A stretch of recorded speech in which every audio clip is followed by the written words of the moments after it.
Voilà,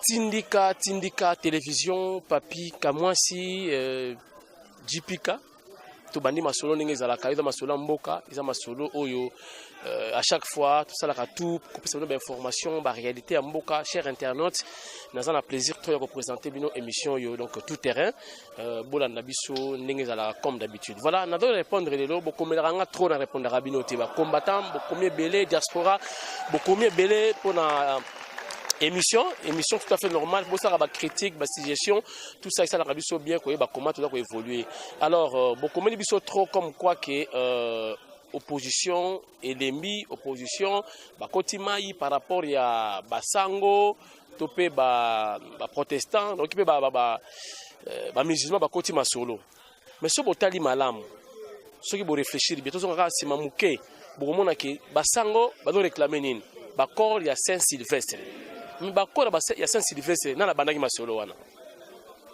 N'est-ce pas le baoba Etienne Tshisekedi ne bandaki masolo ya Saint-Sylvestre ti bakoro e salami ti ya ke ina ko na bakoro kuti sali kelelo Etienne Tshisekedi aza suna bisote.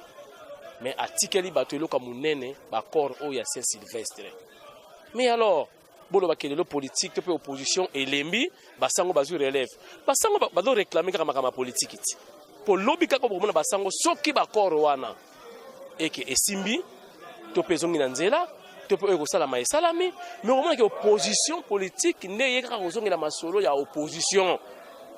Ndenge ezalaka, bo mona sangote ake kuna komi gouverneur, bo mona sangote ake ya komi kuna ministre.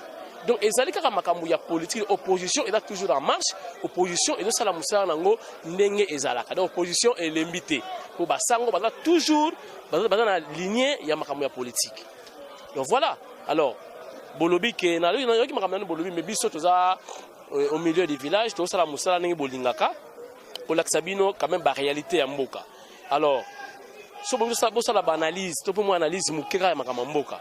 Donc il y a ko pesa la bilan basango na pe politique baso de la makambo tali bilan depuis entrée AFDEL tilelo si réellement AFDEL baya ki pona makambo tali libération to pe oya ko préparer Kolongola Mobutu na pouvoir pour ba Congolais bazwa pena solution ba sepela je crois bon bilan est-ce que bilan ils allaient vraiment yango parce que tu peux cahier des charges tu peux projet de société ya AFDEL dango lisanga tu peux kimvuka mais kimvuka baye je crois bon résultat yango est-ce que alliance bayaki pour na intérêt ya peuple congolais tu peux pour na intérêt na bango personnel c'est à vous de répondre. Na ebité bino bozumo na ndenge nini alliance AFDEL depuis kotaki na mboka otilelo na ebité projet de société de la kinini programme public il y a chaque ministère et ça la kinini et voilà il faut passer la évaluation mais voilà le bilan le résultat est là est-ce que est bénéfique pour le peuple congolais to et ça li maman na nzimwanka donc voilà na répondre bino bokomela ki biso que non que opposition et lali opposition ko kaso makamute basango bazu relève eza bongote je crois bozo mona ke masolo eza ko continuer opposition bana mboka bangoyo bazali musala eza ko continuer opposition ko kufa kapete vous comprenez net parti ko la parti munene lola IDPS na ibite mokoni ko kufa parce que baleki na makambo ebele alors soki bolobi ke opposition o balembi yo basali ba marche to to moni ba résultat te je vous dis botanga pe ba histoire ni bozana poto. Même États-Unis d'Amérique pour pas stable ba étape ni ba lekaki et puis lutte à makasi na makambo ya politique ils allaient lutte non violence donc la lutte non violente ils a ba lutte au basaka na blague parce que boso la lutte na nani boso la lutte na bato bazana ba mbongo na bato bazana armée na ba munitions est-ce que c'est facile boto ba Martin Luther King boto ba combat ba bunda est-ce que c'est facile pour la Martin Luther King boto ba Mandela est-ce que c'est facile.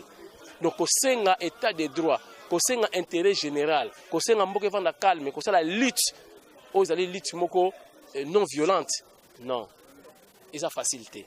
Et puis, bino bande qu'on a besoin de diaspora. N'ayez que bolingi mboka trop mboka e bonga pour bozonga, boya ko investir, bo vanda, bo sala masolo à l'aise.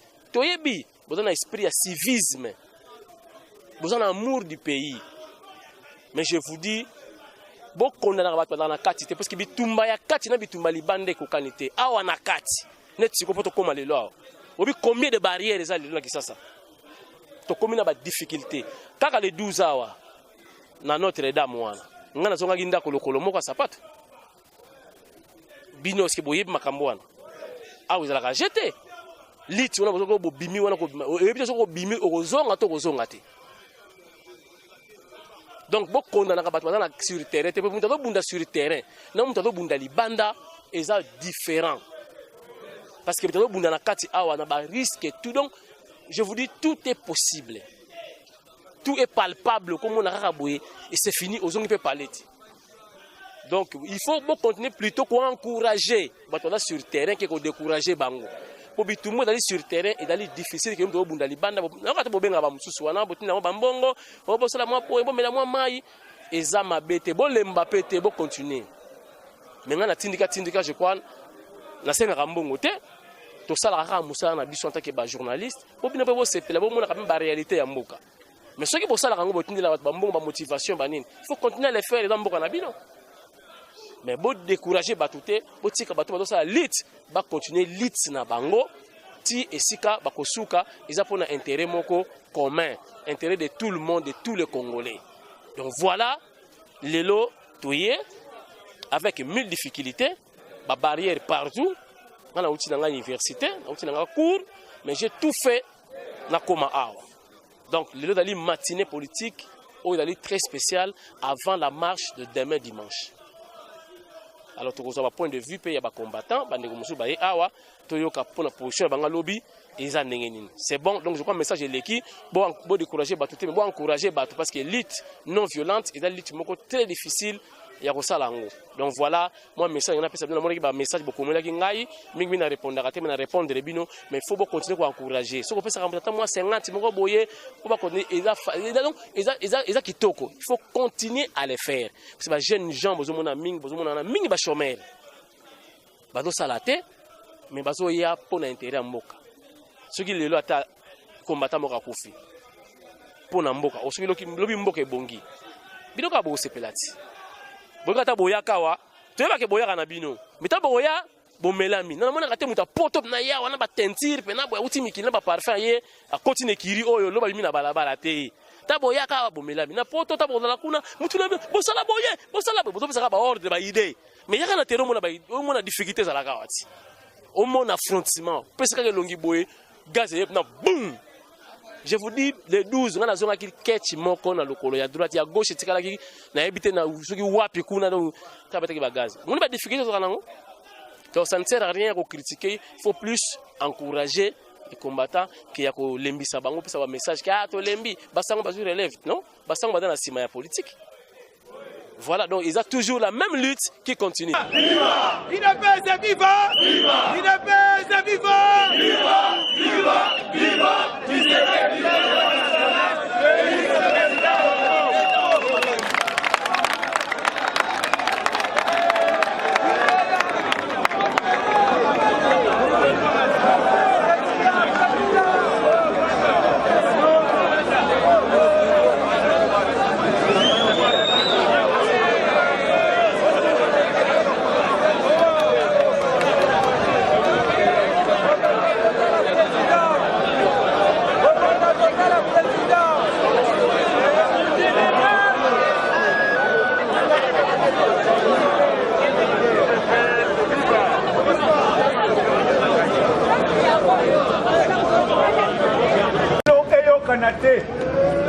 Mais yango tolobi lelo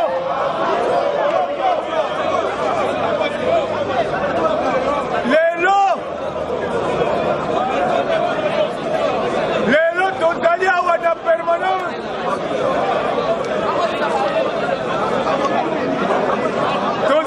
permanence ya UDPS po tozwa message lokola bomesano UDPS viva! UDPS! UDPS!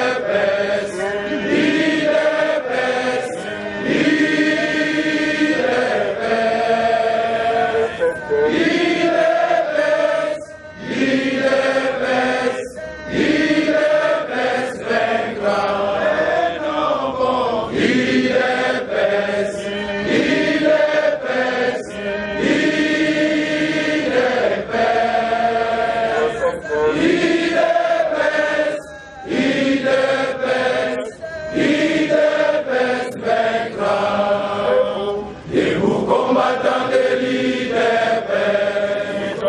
Luttons pour la démocratie, la liberté des pouvoirs, qui sont l'émanation du peuple. Debout combattants des luttes des personnes, luttons pour la démocratie, la liberté des pouvoirs, qui sont l'émanation du peuple.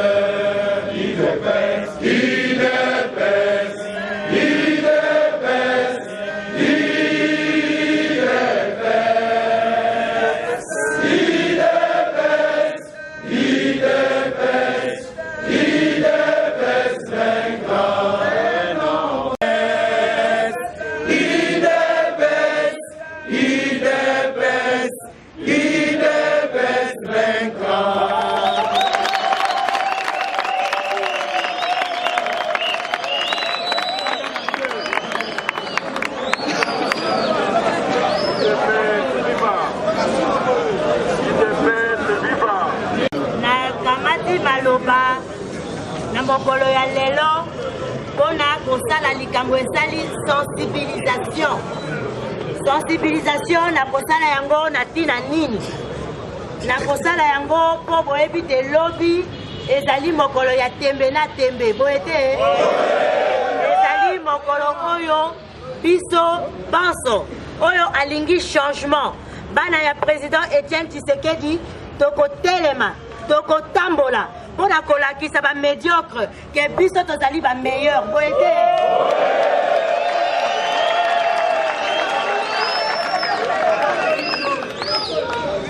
nalingi koyebisa ba mama ba mama nalingi koyebisa biso nyonso tu boye lobi esengeli te totelema totambola biso nyonso tu balobi na ndako ya Nzambe misa ekobanda na 6h30 tosala effort tokoma kuna na ntongo tokota misa tosambela mpona kobonzela mokolo na biso epai ya maboko ya oyo apesaka makasi oyo akotelemisa biso po te ntango tokobima na balabala biso panso bamama tokoka kotambola mpona kobengana banani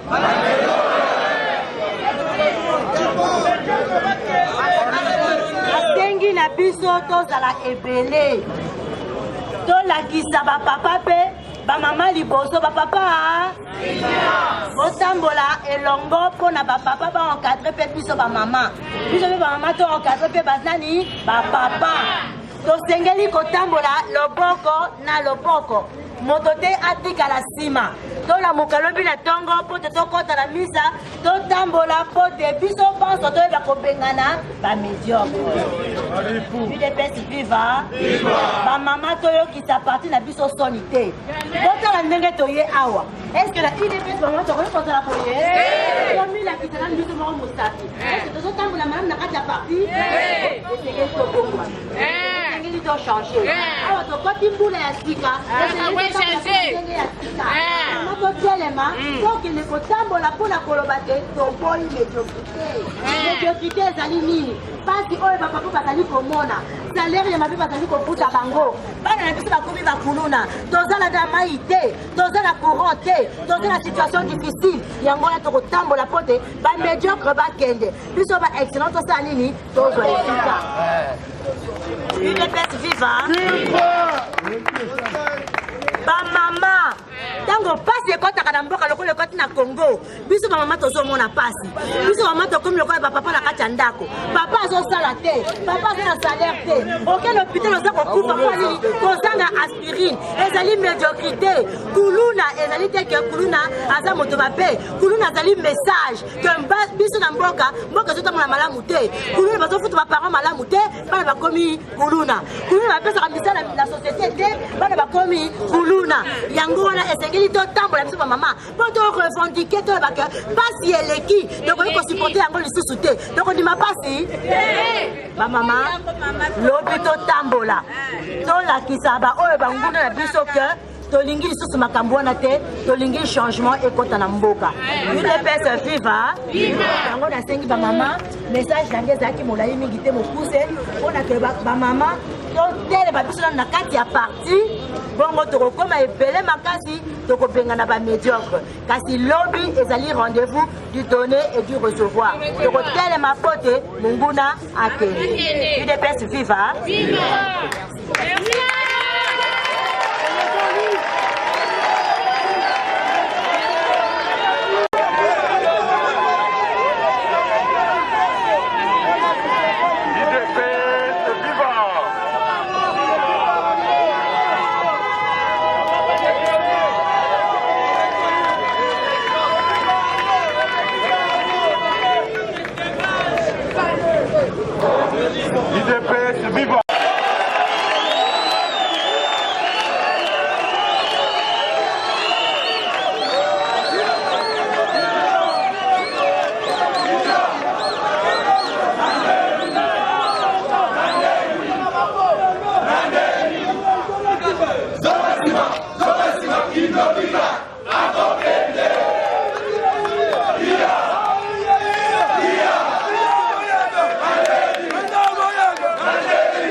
Maman, batata, bandeko, combattant,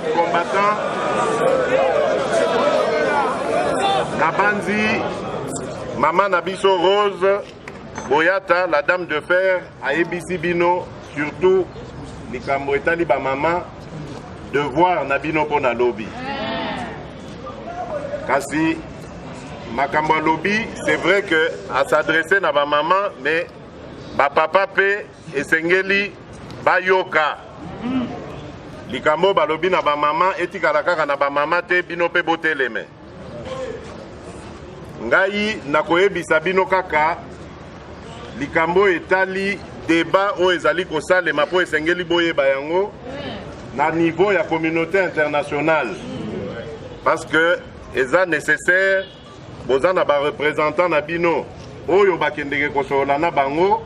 Comme ça, nakoye bisabino makambo ezosale makuna. Nabanzite bozali kolanda mikolo yo bisika nyonso na communauté internationale bato bazali koloba tolingi application intégrale ya accord. Bandeko na biso pe oyo ya CLC oyo esengeli na yebisa bino ke tozali na bango elongo mayele moko makanisi moko. CLC ezali comité de coordination ya balaïque oyo basengi marche oyo ekosalema lobi pe oyo basengaki marche oyo esalemaki le 31 décembre oyo eleki. Bango pe bozoyo kanenge bazolo bake esengeli application intégrale de l'accord. Sika bozali pe komitu na bobi mais comment ça se fait si koto koyoka na ndenge nini? Oyo baloba application intégrale de l'accord, basusu baloba transition sans Kabila. Et kosa le mandenge nini? Bozala na komitungisa te. Communauté internationale ezalaka na ba règle nango bakambi oyo oto nakobenga ba représentant ya communauté internationale bakoki kolobate que les médiocres dégagent wana ezali débat ya ba congolais mais soki bolandi accord oyo tosignaki oyo babengi accord de la Saint-Sylvestre bokotala ke application na yango soki esalemi penza ndenge longo bami ba médiocre bakolongwa Yango bomonaki que ba médiocre basalaki manso année passée ba profiter tango président na biso akufi. Balobi que le quoi président na bango akufi elombe na bango akufi o batikali ba pe ba médiocre le quoi biso mais ba kosa maki.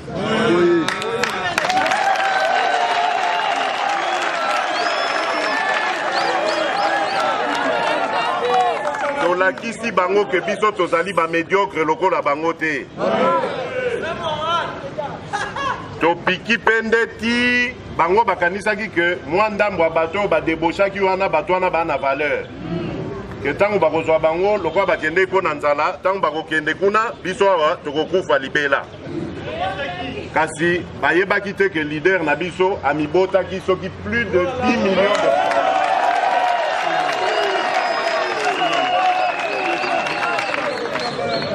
Lelo Tshisekedi moko akei mais atiki plus de 50 millions de Tshisekedi. Et pesi bango ki pelekese. Yango bozomona ke bakomi kobanga ata muselekete ya pamba. Soki bolobi marche pacifique bango balobi au non terrorisme. Bakomi omona ba attentat partout. Baluki biso na makambo bango moko bakreaki ya na Kasai kuna o babengi bandeko bato akamwe na nsapu. Baluki biso ti mayele sili bango bakomi sikoyo koluka sikoyo bandeko ya CLC babi ba terroriste po koluka kotindela bango mandat d'amener wana ebenga makaki pelekese yango wana esengeli to continuer to beta sete nesika wana soki bazali koboya application ya accord soki bazali koboya ba marche o ezali pacifique tokomemata mondoki ata moko te mbeli ata moko te machette ata moko te kaka na ba bible na mais soki bozomona ke baza kobanga yango ezali na tina ça veut dire que tosi tosimbi bango nesika o esengeli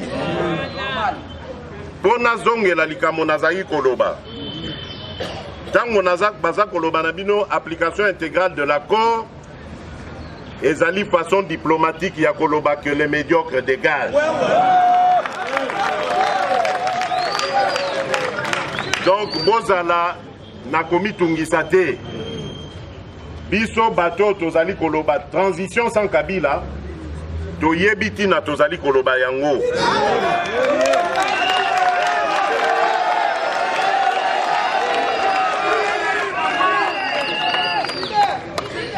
Soki bomoni ndenge nalakisi bino ke basali ba manœuvre pour na ko appliquer accord ezali po bayebi ke accord wana nde ekobenga na bango yango lelo bazali lokwa bato tokangi bango na kingo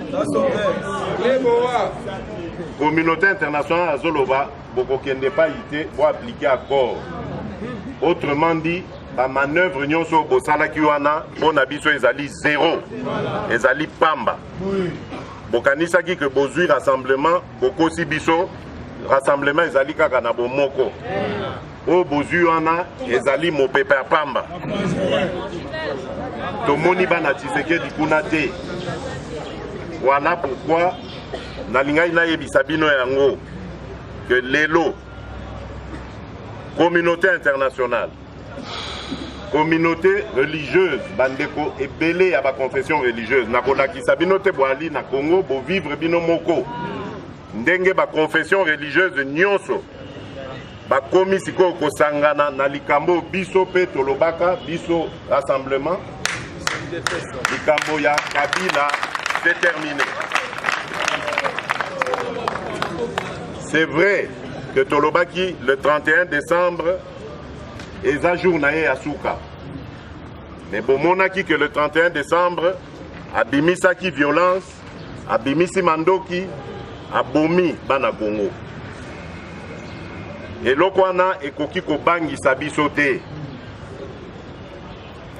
ezali lokola na bitumba ntango ozokende mpo obunda na moninga na yo o azali quand même na mwa makasi yoko calculer que bon na 2 minutes na ko betailler. Mais ok pour nous monique après 2 minutes, c'est vrai qu'on continue beboto et belé mazanan. Donc ndenga zawana baza déjà na kolangwa bibotu to kotse libango.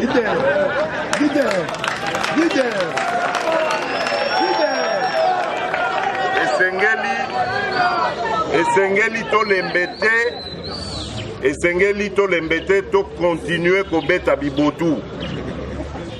Soki botali ndenge bakomi lelo bobangi ekoti déjà na kati na bango.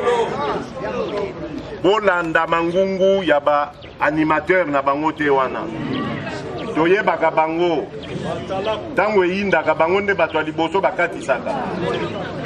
Bolanda bango te. Nasi na ebisa bino ke na mboko oyo peuple nde aza mokonzi. Eloko oyo tobandi wana bango nde mutu bakosilisa yango. Bango nde mutu bakosilisa yango mpo baboyaki kotosa mibeko oyo tozwaki na bango elongo. Lelo front na biso ekomi molai, ekomi monene. Ba Congolais tosepeli lelo que ba comprendre que salut ya mboka, libération ya mboka ezali kokende ya Joseph Kabila. Soki atikali na tête ya Congo, liwa na biso ekoki. Voilà pourquoi ezali très important biso banso tokende na banda kwa nzambe ya catholique o ezali awa na kati ya Kinshasa yali 167. To bange loko moko te. Babomaki la fois passé mbaloyo bakomeka lisusu te.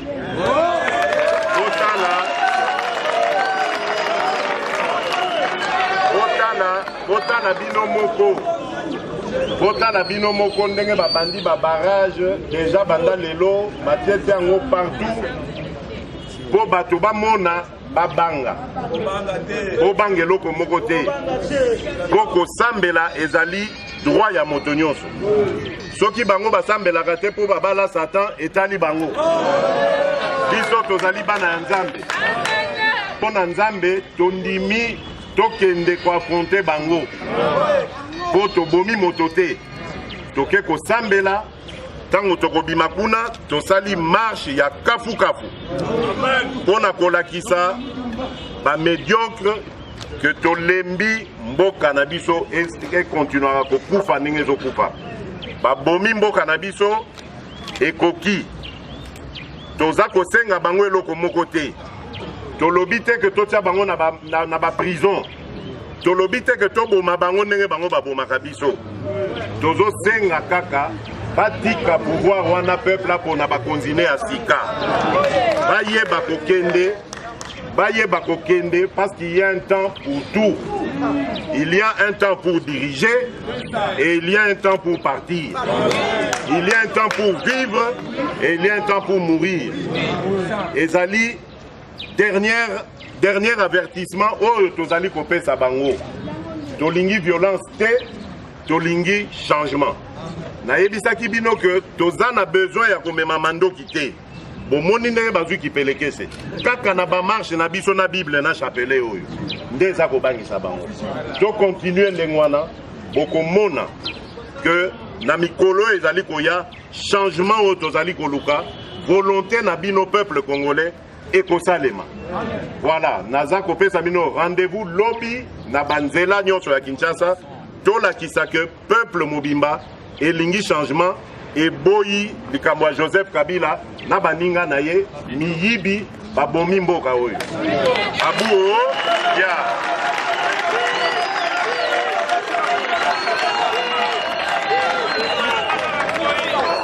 IDPS viva. IDPS viva. Bobetela mwana mboka Félix Tshisekedi maboko makasi.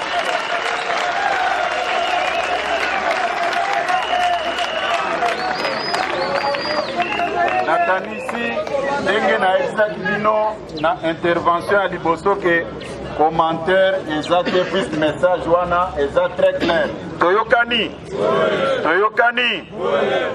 Bon, sikoyo toza kobengisa mwana mboka Jean-Marc Kabunda Kabonde aya pe